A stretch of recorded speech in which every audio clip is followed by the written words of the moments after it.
ప్రజలారా వినరండి ఈ సత్య సువార్త, సర్వజనులారా కనరండి ప్రభు సత్య సువార్త. వినవచ్చిన ప్రియులకు విమోచన యేసు వార్త. ప్రభు అయిన యేసుక్రీస్తు వారి యొక్క నామంలో మిమ్మల్ని అందరినీ ప్రేమతో ఈ సత్య సువార్తని ఈ కార్యక్రమానికి ఆహ్వానాన్ని తెలియజేస్తున్నా. హై ఫ్రెండ్స్, దేవుడు మిమ్మల్ని దీవిస్తూ ఉన్నాడు. దేవుడు మిమ్మల్ని దీవించి ఉన్నాడు. దేవుని ఆశీర్వాదము మీ మీద ఉండి ఉన్నది. మీరు మీ కుటుంబం అంతయు దేవుని చేత ఆశీర్వదించబడిన ప్రజలు. నో మ్యాటర్ వాట్, ఈ రోజున అందాక ఎలాంటి కష్టం మీకున్నా, ఎలాంటి శ్రమలు మీకున్నా, ఎలాంటి వ్యతిరేకతలు మీకు ఎదురవుతూ ఉన్నా, ఒకవేళ ఎలాంటి పరిస్థితుల్లో మీరు ఉన్నప్పటికీ ఈరోజు దేవుని యొక్క సేవకునిగా నేను చెప్పగలిగినటువంటి ఒక మాట ఏంటంటే, దేవుడు మిమ్మల్ని, నన్ను, మనందరినీ కూడా ఆయన ఆశీర్వదించిన దేవుడు. ఇశ్రాయేలీల యొక్క జీవితంలో నేను చూస్తూ ఉన్నప్పుడు ఇశ్రాయేలు ప్రజలైనటువంటి వారు వాస్తవానికి వాళ్ళు వ్యతిరేకంగా ఉండినటువంటి వాళ్ళు, సనిగేటువంటి వాళ్ళు, గొనిగేటువంటి వాళ్ళు, వాళ్ళు దేవునికి విరోధంగా మాట్లాడినటువంటి వాళ్ళు, వాళ్ళు దేవుని మీద తిరుగుబాటు చేసినటువంటి వాళ్ళు, దేవజనుడైనటువంటి మోషే గారికి మీద తిరుగుబాటు చేసినటువంటి వాళ్ళు. They were not faithful. వారు నమ్మకంగా లేరు, వారు యథార్థమైన స్థితిలో లేరు. బట్ స్టిల్ దేవుని యొక్క వాక్యం చెప్తున్న మాట ఏంటంటే, దేవుడు ఇశ్రాయేలు ప్రజలైనటువంటి వారిని ఆయన ఆశీర్వదిస్తూ వచ్చినాడు. బైబిల్ గ్రంథంలో నేను సంఖ్యాకాండంలో నుండి అనేకమైనటువంటి విషయాల్ని నేను మీతో పంచుకుంటూ ఉన్నప్పుడు అక్కడ అందులో ఉన్నటువంటి విషయాలు ఏ విధంగా తెలుస్తూ వచ్చింది అని అంటే, ఈ ఇశ్రాయేలీలు చాలాసార్లు సనిగినందు చేత చాలామంది రాలిపోయారు. 20 సంవత్సరాలు పైబడినటువంటి వాళ్ళందరూ రాలిపోయారు. అయితే మార్గమధ్యంలో అక్కడక్కడ కొన్ని యుద్ధాలు ఇలాంటివి జరిగినప్పుడు కొందరు కూడా రాలిపోయారు. వీళ్ళు కూడాను దేవుడు కూడా అంటాడు అనమాట, ఏళ్ళు నా చెవులు చెప్పినట్టుగా చెప్పి సనుగుతూ వచ్చారు, అందుచేత నేను వీళ్ళని రాలిపేస్తున్నాను అనేటువంటి రీతిగా అది దేవుడు అక్కడ మాట్లాడుతున్నటువంటి ఒక విషయం. కానీ ఒకనొక సన్నివేశంలో ఈ సంఖ్యాకాండంలో మనం చూసినప్పుడు 23, 24 అధ్యాయాల దగ్గరలో కనుక మనం చూస్తే, బాలాకు అనేటువంటి ఆయన రాజుగున్నాడు. ఆయన బిలాము అనేటువంటి ఒక ప్రవక్తని ఎన్నిక చేసుకున్నాడు.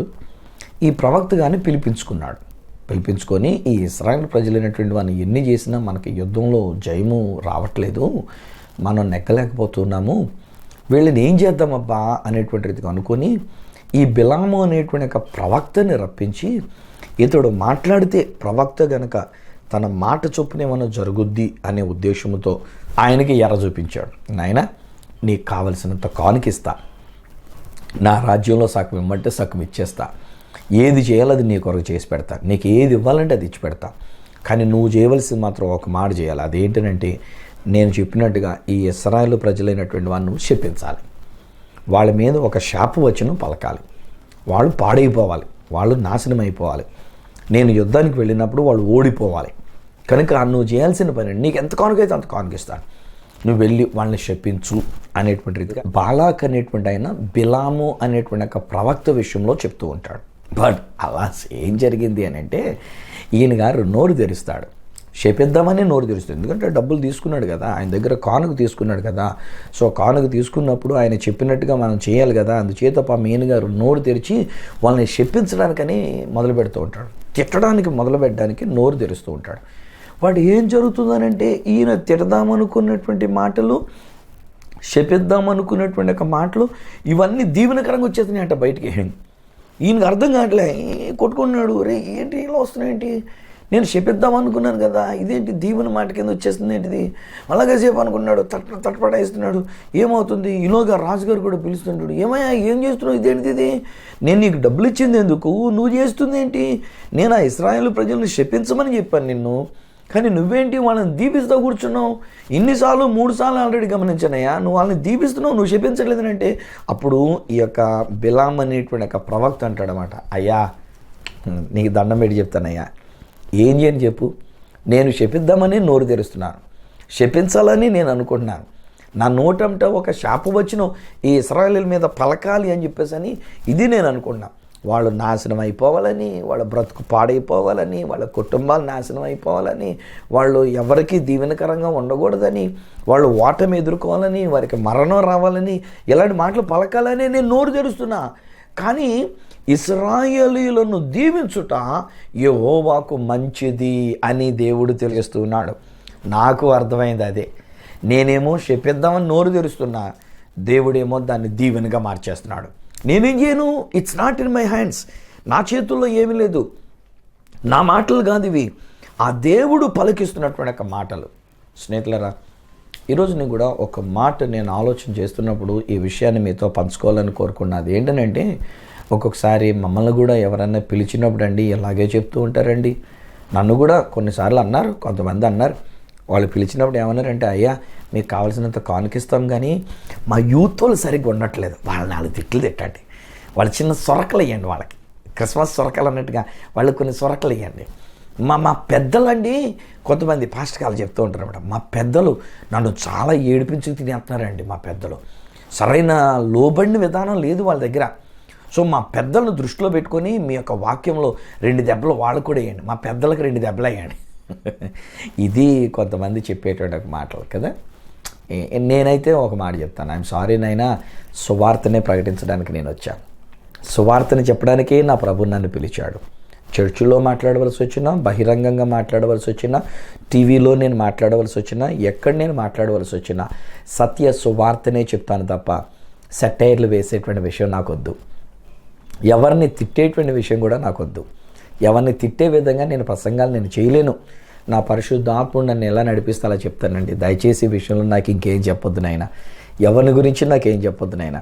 మీ చర్చిలో ఉన్న పరిస్థితులు నాకు చెప్పొద్దు, మీ ఊర్లో ఉన్న పరిస్థితులు నాకు చెప్పొద్దు, మీకు శత్రువులుగా ఉన్న శత్రువుల గురించినటువంటి విషయాలు నాకు చెప్పొద్దు.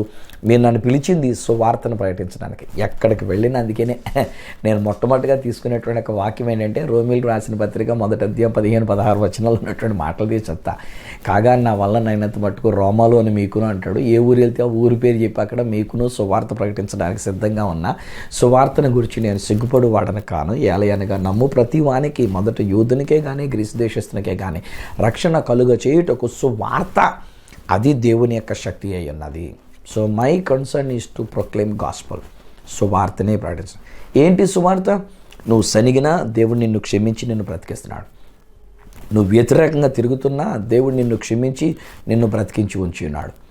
దేవునికి విరోధంగా, దైవజనుడికి విరోధంగా నువ్వు పాపం చేసినా దెబ్బగొట్టి నేను అక్కడికక్కడ చంపేలే. దేవుడు నిన్ను బ్రతికించాడు. నువ్వు మారు మనసు పొందాలని ఆయన ఇంకా కనిపెడుతూ ఉన్నాడు. నువ్వు ఒకవేళ ఎన్నిసార్లు ఎలాంటి పాపపు జీవితం నువ్వు జీవిస్తున్నా, సువార్త ఏంటంటే ఏదో ఒక రోజు నువ్వు బ్రతకాలని చెప్పేసి, ఏదో ఒక రోజు ఆ పాపం నుంచి నువ్వు బయటికి రావాలని. ఇది నా దేవుని యొక్క ఉద్దేశం. అదే సువార్త నేను పాటిస్తున్నా. మీరు బ్రతుకుచున్నారు, మీరు బ్రతికి ఉన్నారు, మీరు ఆ పరలోక రాజ్యానికి వారసులై ఉన్నారు, మీరు ఆ దేవునితో సదాకాలం జీవించేటువంటి వారైనారు. ఈరోజు నేను చెప్పగలుగుతున్న మాట ఏంటంటే, మీరు ఆశీర్వదించబడిన ప్రజలు. హల్లెలూయా, హల్లెలూయా. ఈరోజు నేను చెప్తానండి, నా జీవితంలో నుంచి నా దేవుడు నన్ను ఎంతగానో ఆశీర్వదించినాడు. మామూలు విషయంలో కాదండి, కానీ నా దేవుడు నన్ను దీవించినటువంటి ఒక దీవెనలు నేను లెక్కపెట్టి చెప్దాం అనుకుంటున్నా. కోటి ఎన్నెన్నో దీవెనలండి బాబాయ్. కానీ ఆయన చేసిన ఉపకారంలో దేనిని మరవకుండా నేను దేవుని స్తుతించడానికి నన్ను ఎంతగానో దీవించాడు. అయితే నన్ను దీవించిన విషయంలో నేను ఏమంటానంటే, నన్ను ఒక దీవెనకరముగా చేసినాడు. ఈరోజు నేను చాలామందికి బైబిల్ స్కూల్ టీచర్గా నేను 4 సంవత్సరాలు పైబడి నాకు ఉపదేశించినప్పుడు వాళ్ళు అద్భుతమైన సేవకులుగా, ఎక్కడెక్కడో గొప్ప గొప్ప సేవకులుగా ఉండినారు, నాకంటే గనులైన సేవకులుగా ఉండినారు. ఒకప్పుడు నా చేతిలో చదువుకున్నటువంటి ఒక బైబిల్ స్కూల్ విద్యార్థులైనటువంటి వాళ్ళు, నా దగ్గర నేను బైబిల్ స్కూల్ పెట్టినప్పుడు తయారైనటువంటి వాళ్ళు కూడా ఈరోజు ఒక ఉన్నతమైనటువంటి ఒక స్థితిలో ఉండి ఉన్నారు. వాళ్ళు ఒక ఉన్నతమైన సేవకులుగా వారు తీర్చిదిద్దబడినటువంటి వారు ఉండి ఉన్నారు. సంఘ కాపురిగా నేను సేవ చేస్తున్నటువంటి ఒక పరిచయం బట్టి 35 సంవత్సరాలు పైబడి నేను సంఘ కాపురిగా సేవలో ఉంటూ ఉన్నా. ఎంతోమంది ఆ సంఘములో వారు బలపరచబడినటువంటి వాళ్ళు, ఈరోజున వాళ్ళు బయటికి వెళ్ళి వాళ్ళు కాపురులు అయినటువంటి వాళ్ళు ఉన్నారు. వాళ్ళు ఎంతోమందికి దీవెనకరంగా ఉండినటువంటి వాళ్ళు ఉన్నారు. సంఘములో దేవుడు నన్ను దీవించినాడు. ఎన్నో సంవత్సరాలుగా నేను తర్జుమాలు చేస్తూ వచ్చిన, ఐ థింక్ నేను లెక్క పెట్టుకుంటే 1981 నుంచి నేను తర్జుమాలు చేస్తున్నా. అంటే 81 నుంచి 91, 2001, 2011, 2011 నుంచి ఇదొక 7 సంవత్సరాలు, అంటే దాదాపు 37 సంవత్సరాలు పైబడి నేను ఒక తర్జుమాదారునిగా నేను తర్జుమాలు చేస్తూ వచ్చినాను. దేవుడు నాకు ఇచ్చిన కృపా వరాన్ని బట్టి నేను ఒక సామాన్యుడిని, తెలుగు మీడియంలో చదువుకున్నటువంటి వాడిని, ఒక మామూలు వ్యక్తిని. కానీ ఈ రోజున ఏ దేశం నుండి వచ్చినటువంటి ఎలాంటి దొరలైనా, ఎంతకు ముందుటి దినాల్లో మన యొక్క దేశానికి, మన యొక్క ప్రాంతానికి వచ్చేటువంటి ఒక దొరలు ప్రతి ఒక్కరికి, అనేక మందికి నేను అనువాదం చేశాను. ఇతర దేశాల నుంచి వచ్చినటువంటి వాళ్ళు, మన దేశీయులండి, తమిళనాడు లేకపోతే కేరళనో లేకపోతే ఇంకో చోట నుంచి వచ్చినటువంటి అలాంటి దైవజనులైనటువంటి వారికి తర్జుమా చేయటం ద్వారా ఇదిలాంటి దేవుడు నన్ను ఒక దీవెనకరంగా దేవుడు నన్ను ఆశీర్వదించినాడు. ఈరోజు నేను ఖచ్చితంగా అందుకనే చెప్పగలను, నా దేవుడు నన్ను దీవిస్తూ ఉంటున్నాడు, నన్ను దీవించినాడు, ఒక దీవెనకరంగా దేవుడు నన్ను చేస్తున్నాడు. అది ఈరోజు నేను మాత్రమే చెప్పట్లేదండి, ఈరోజు నేను మీ కొరకు నేను చెప్తూ ఉన్నాను. దేవుడు మిమ్మల్ని కూడా ఆయన ఆశీర్వదించి ఉన్నారు, ఆశీర్వదిస్తారు అని నేను చెప్పట్లే.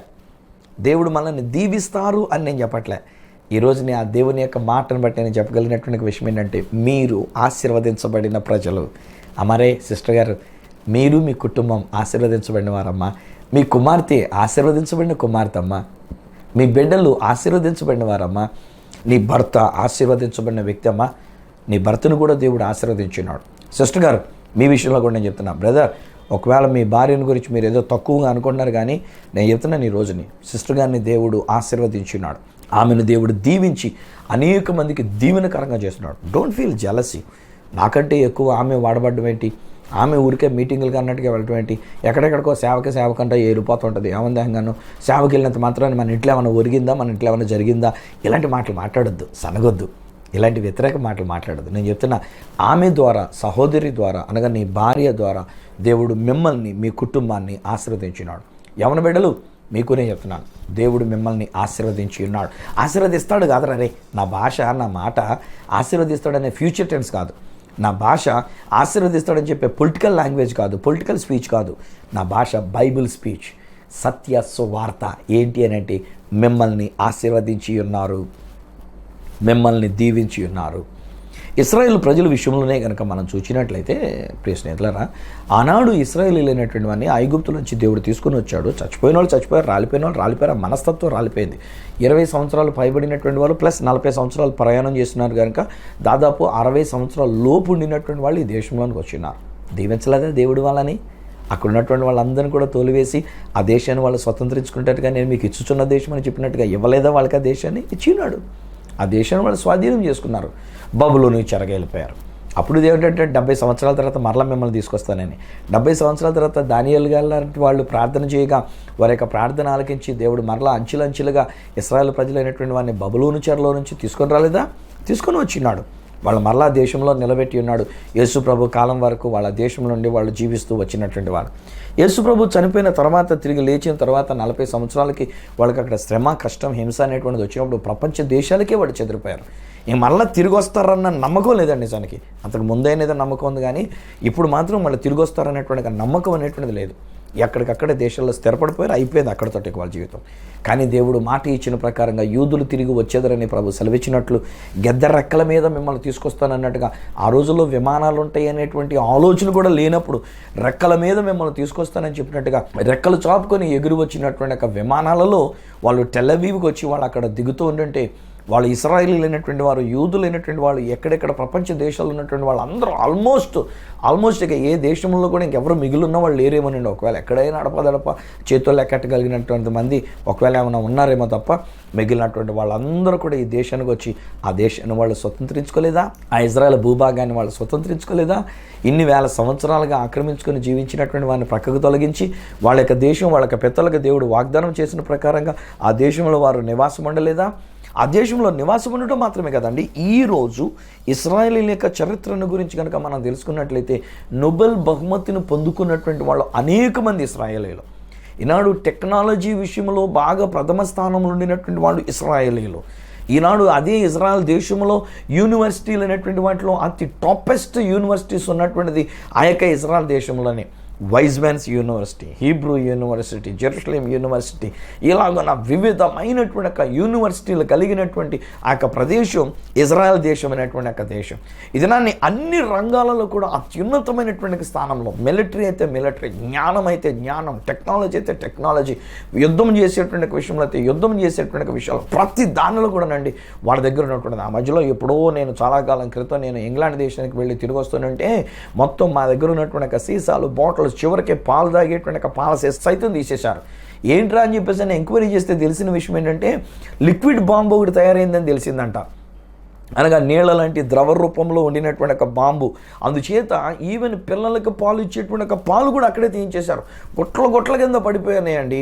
కానీ అదే సమయంలో ఇశ్రాయేలీయులు అనేటువంటి వాళ్ళు ఏమి తీయక్క లేకుండా పంపించుకోవడం మొదలుపెట్టారు. కారణం ఏంటంటే అందులో ఉన్నటువంటి బాంబా లేకపోతే అది లిక్విడ్ అనేటువంటి విషయాన్ని తెలుసుకోగలిగినటువంటి మిషను వాళ్ళు కనిపెట్టి దాని గుండా మనం వెళుతూ ఉన్నప్పుడు ఈ నీళ్ళ వలన ప్రమాదం లేదు, ఇది నీళ్ళే, ఇది బాంబు కాదు అనేటువంటి రీతిగా తెలుసుకోగలిగినటువంటి టెక్నాలజీ ఇజ్రాయేలీయులు అనేటువంటి వారు కనిపెట్టేశారు.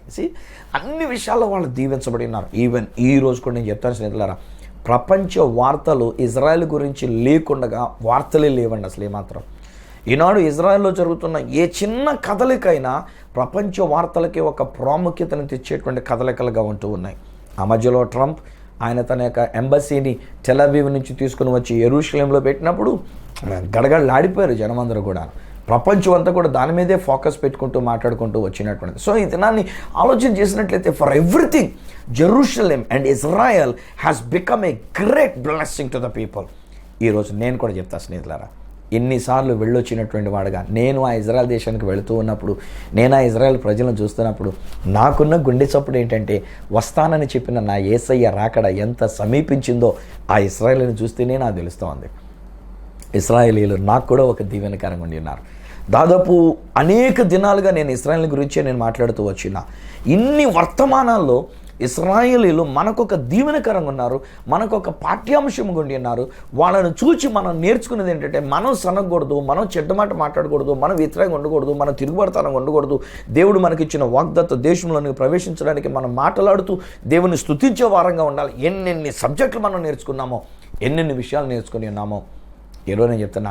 ఆనాడు దేవుడు ఇశ్రాయేలీయుల విషయంలో చెప్పిన ప్రకారంగా మిమ్మల్ని దీవించుట యెహోవాకు ఇష్టమాయెను, మీ కుటుంబాన్ని దీవించుట దేవునికి ఇష్టమాయెను. ఇది మొదలుకొని నా దేవుడు సెలవిస్తున్న మాట ఏంటంటే ఆయన మనలను ఆశీర్వదిస్తూ ఉన్నాడు, ఆశీర్వదించి ఉన్నాడు. గలతీయులకు రాసినటువంటి ఒక పత్రిక 3వ అధ్యాయం 13వ వచనం దగ్గర నుంచి వ్రాయబడిన మాటలు కనుక మనం చూస్తే, మనము అబ్రహాము పొందినటువంటి ఒక ఆశీర్వచనం మనం అనుభవించినట్లు అన్యజనులమైనటువంటి మనకు కలుగునట్లు, ఇశ్రాయేలీయులు కాని వాళ్ళందరూ అన్యజనులే గనక అట్టి అన్యజనులంగా పరిగణించబడుతున్నటువంటి మనము దేవుని యొక్క ఆశీర్వాదాన్ని మనం అనుభవించున్నట్లు ధర్మశాస్త్రము వలన కలిగినటువంటి యొక్క శాపము నుండి మనను విమోచించడానికి గాను మన ప్రభువు రక్షకుడైనటువంటి యొక్క యేసుక్రీస్తు ప్రభువారు ఆయన మ్రాను మీద వేలాడదీయబడి ఉన్నారు. ధర్మశాస్త్రం చెప్తుంది మ్రాను మీద వేలాడినటువంటి వాడు శాపగ్రస్తుడని వ్రాయబడి ఉన్నది. మ్రాను మీద వేలాడదీయబడినటువంటి వాడు శాపగ్రస్తుడు.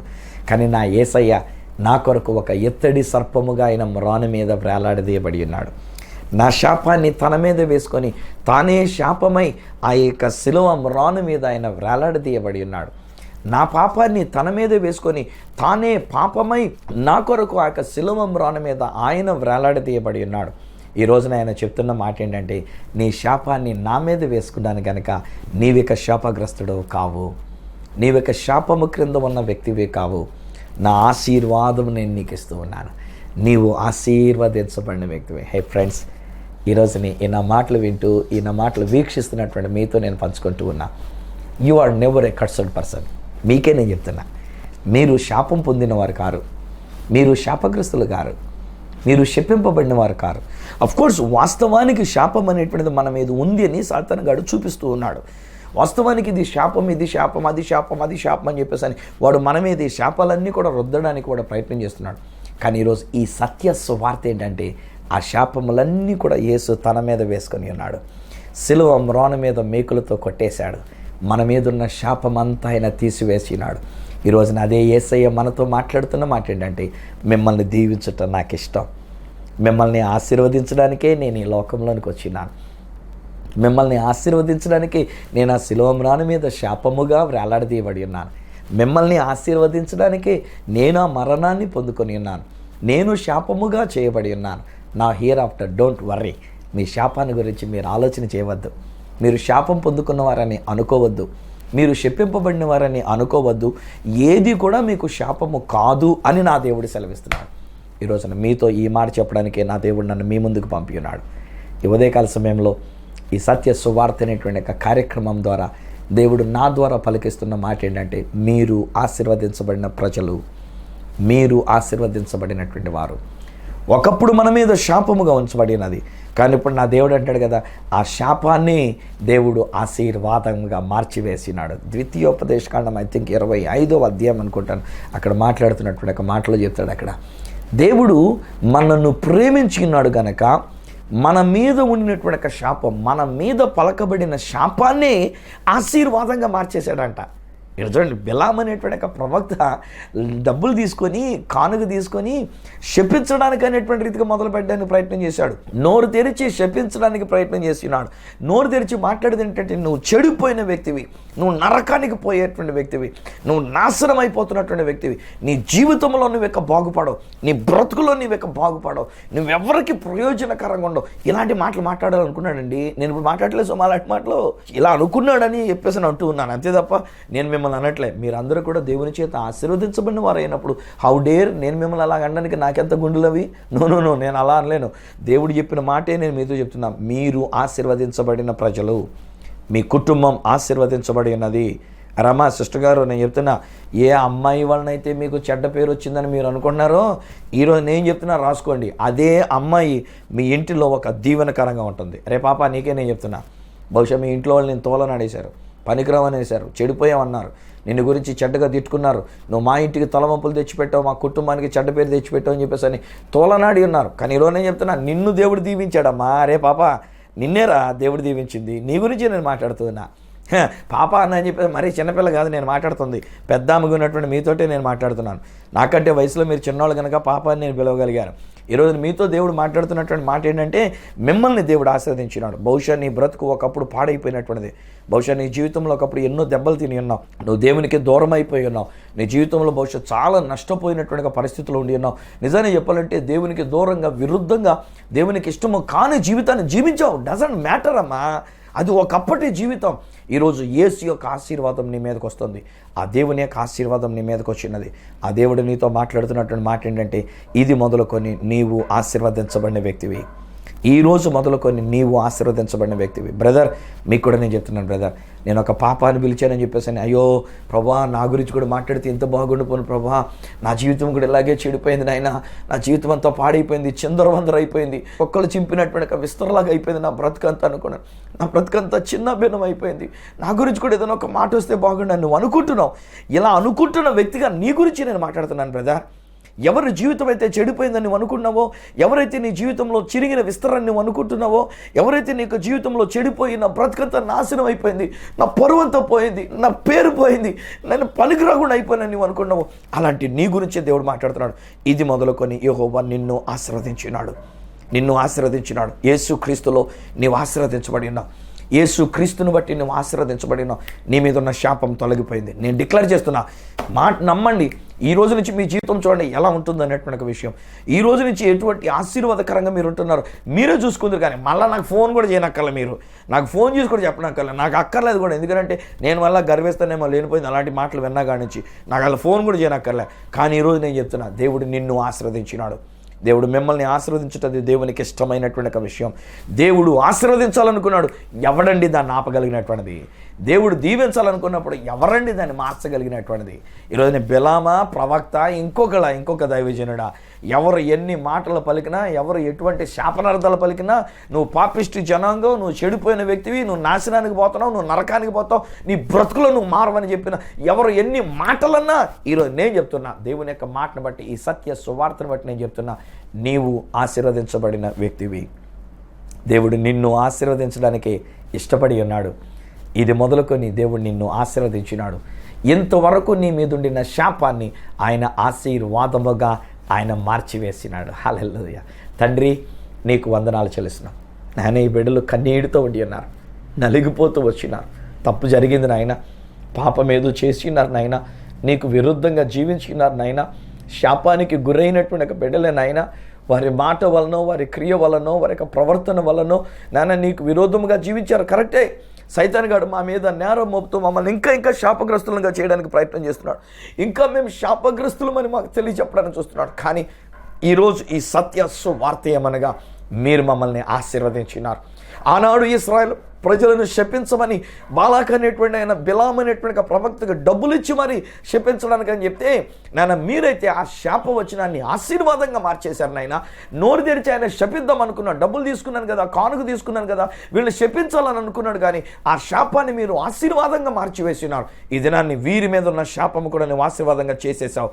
నీ ప్రియ కుమారుడైన యేసు క్రీస్తునందు నా ప్రభు రక్షకుడైన యేసయ్య ఆయన శిలోమ్రాను మీద తన ప్రాణం పెట్టుట వలన, ఆయన శాపముగా చేయబడుట వలన, ఆయన నా పాపమై వేలాడదీయబడుట వలన, ఆయన నా కొరకు సిలువలో చనిపోయి తిరిగి లేచినారు కనుక యేసు చేసిన కార్యమును బట్టి మా మీద ఉన్న శాపం తొలగిపోయింది నాయన. Yes, I just rebuke that curse in Jesus mighty name. That has been taken away and the blessing of the Lord has come upon these dear children. ఈ బిడ్డల మీదకి నీ ఆశీర్వాదము దిగి వచ్చినాయన. ఈ కుమార్తె దీవించబడిన కుమార్తె, ఈ దేని కుమారుడు దీవించబడిన కుమారుడు. గత ఇక మేము గతాన్ని గురించి ఆలోచన చేయమనైనా, ఇక గతాన్ని గురించి మేము తలంచమనైనా. ఎందుకంటే ఆ గతం శాపగ్రస్తమైనటువంటి గతమై ఉండి ఉండవచ్చు. కానీ ఇది మొదలుకొని, ఈ రోజు మొదలుకొని నీ ఆశీర్వాదమే ఈ బిడ్డల మీదకి నేను ప్రకటిస్తున్నా. ఈ కుటుంబం ఆశీర్వదించబడిన కుటుంబం, ఇదేన కుమార్తె ఆశీర్వదించబడిన కుమార్తె, ఈయన కుమారుడు ఆశీర్వదించబడినటువంటి ఒక కుమారుడు. ఇక మీదటైనా వారి యొక్క భవిష్యత్ అంతయు ఆశీర్వదించబడినది. వీరు ఆశీర్వదించబడ్డ ఒక వంతు అయితే వీరు ఇక మీదట అనేక మందికి ఆశీర్వాదముగా ఉండుట, ఇది మీరు చేసినటువంటి ఒక కార్యం. తండ్రి నీకు వందనాలు, నీకు స్తోత్రాలు. Hallelujah, hallelujah. Thank you Jesus, thank you Jesus. మీరు అద్భుతమైన కార్యము చేసినందుకు నీకు స్తోత్రాలు నాయన. నీ ఆశీర్వాదం ఇచ్చినందుకు నీకు స్తోత్రం నాయన. ఇక మీదట ఈ బిడ్డలు ఎవ్వరూ కూడా ఆ శాపాన్ని తలంచకూడదు. ఇక మీదట నీ ఆశీర్వాదమే తలంచుకొని నిన్ను స్తుతించేవారుగా ఉండాలని మేము కోరుకుంటున్నాం. వీరిని దీవిస్తూ, వీరిని ఆశీర్వదిస్తూ యేసు శక్తిగల నామమున ప్రార్థించి పొంది ఉన్నాము తండ్రి, ఆమేన్. తండ్రి, కుమార, పరిశుద్ధాత్మలను దేవదేవుని ఆశీర్వాదములు మీకు, మీ కుటుంబానికి, ప్రత్యేకంగా మీకును తోడయుండి మిమ్మల్ని ఆశీర్వదించి ఆశీర్వాదముగా చేసి నడిపించును గాక. ఆమేన్, ఆమేన్. వెల్ స్నేహితులారా, మీరు ఆశీర్వదించబడి ఉన్నారు. దేవుడు మిమ్మల్ని దీవించినాడు. ఫర్గెట్ అబౌట్ ద పాస్ట్ అండి. గతాన్ని గురించినటువంటి విషయం మర్చిపోండి. ఒకవేళ కాలిపోయిన చేతులైనా దేవుడు బాగు చేసేసాడు. ఒకవేళ గతంలో మనం ఎంత చెడిపోయినటువంటి వాళ్ళమై ఉన్నా, ఒకవేళ ఎలాంటి పరిస్థితులు మన జీవితం మీద ఉన్నా, don't ever think of that.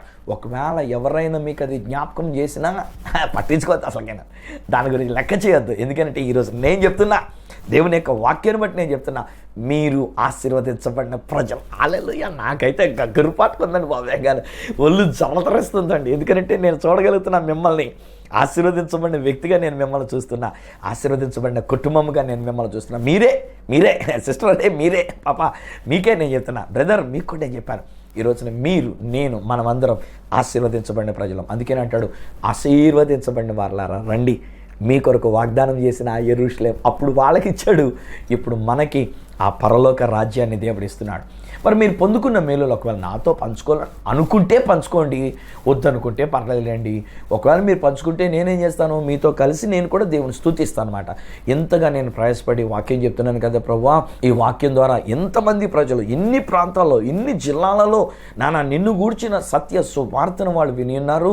తండ్రి నీకు స్తోత్రాలు, నన్ను ఒక దీవెనకరంగా చేసావు, నీకు స్తోత్రాలని నేను పొంగిపోకుండా, బుడగల గుబ్బుపోకుండా, గాలి పొడుచుకుంటూ, చిల్లు పొడుచుకుంటూ నేను నా దేవునికే స్తుతులు నేను చెల్లించుకుంటాను. ఒకవేళ అలా కనుక మీరు నాతో సంప్రదించాలని కోరుకున్నట్లయితే నా అడ్రస్ ఈ సత్య సువార్త, సామర్లకోట 533440, తూర్పుగోదావరి జిల్లా, ఆంధ్రప్రదేశ్. అడ్రస్ మరొకసారి చెప్తూ ఉన్నా, ఈ సత్య సువార్త, సామల్కోట్ 533440, ఈస్ట్ గోదావరి డిస్ట్రిక్ట్, ఆంధ్రప్రదేశ్. అప్పటికొకవేళ నాతో మీరు ఫోన్లో మాట్లాడాలని కోరుకున్నట్లయితే నా ఫోన్ నెంబర్ 9848110907, 9440040992, 8888552766. ఒక నాకు ఈమెయిల్ ద్వారా మీరు ఏదైనా విషయం తెలియజేయాలని కోరుకున్నట్లయితే నా ఈమెయిల్ ఐడి esatyasuvarta@gmail.com.